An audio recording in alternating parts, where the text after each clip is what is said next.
Time to talk about this 80s slasher that I recently find out about, The Forest, 1982. The death scenes aren't much to speak of, you know, they filmed it outside in the forest in California, similar to like Final Terror and The Prey, but in the plot synopsis that they kind of give you on Wikipedia, you just think it's just going to be basic, but it kind of throws some supernatural elements in there, like the main characters talk to ghosts and everything, and the hermit killer is more complicated than it seems to start out, and it's an alright time waster for me.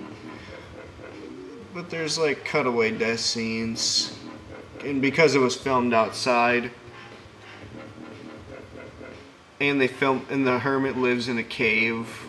Because it was filmed outside, they didn't really have any special effects that were that amazing, but they still brought like blood for gore, at least. It could have been completely terrible,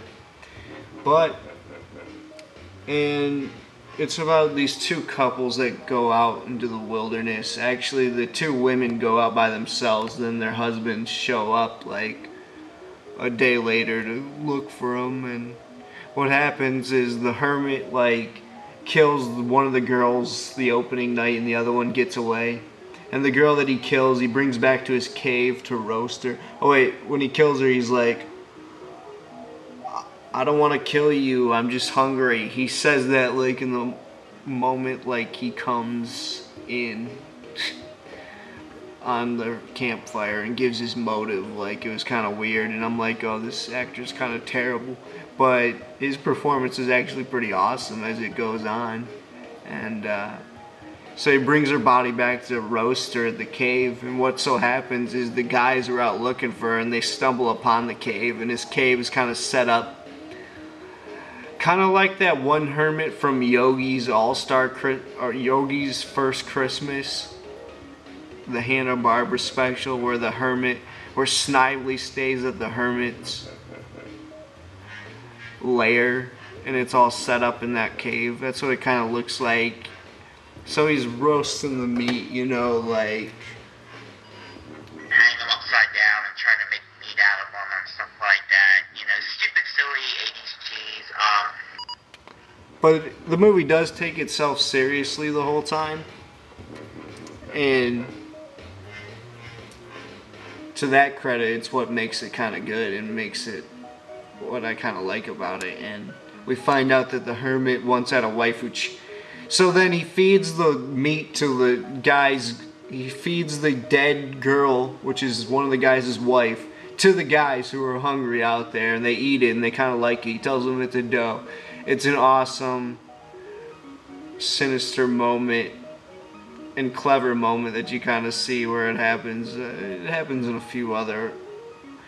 Actually, they did that a bunch, like in season 1 of Hannibal on NBC, where Hannibal like has over his friends or Detective Graham or Lawrence Fishburne's character over for dinner, and they eat human meat, the same human meat of like the victims that they're chasing after, which is kind of cool. So it has that moment where it's kind of awesome, and then the hermit actor, he's hilarious. His whole demeanor and the way he delivers his lines is just awesome. And then he tells how he became a hermit, and the story is, and there's a synthesizer beat kind of like similar to a lot of movies in the early 80s, late 70s, but the synthesizers weren't that much to speak of. But anyway, how he got to live in the cave and became a hermit.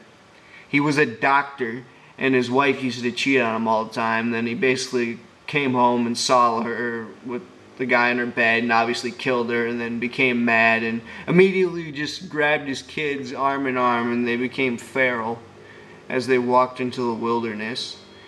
And the kids are ghostly objects, and so is his wife throughout, and they're haunting like the characters. So the characters like talk to like ghosts in the woods, and the lines that the guy writes for them is hilarious. Like, just watch it. It's worth a watch when you're like, oh, I want to watch some 80s slasher that I haven't seen before. Watch The Forest, 1982. And then the kids are just like, oh, we lived with Daddy until he gives the kids, they were probably the best ghostly kids of any movie I've ever seen. And they take them so seriously the whole time. And they just deliver great lines like, we were unhappy with Daddy. Then we got sick. And then we died. And now we're haunting you, basically. And I'm not even going to talk about the ending. It's obviously kind of predictable, but then not the very ending. So I don't want to actually give it away. But anyway, The Forest, 1982. For what it is, being an 80s slasher movie, I give it a B- overall. So check it out. This was JBM. Click on the channel for more other 80s slasher reviews. I'm out. Bye.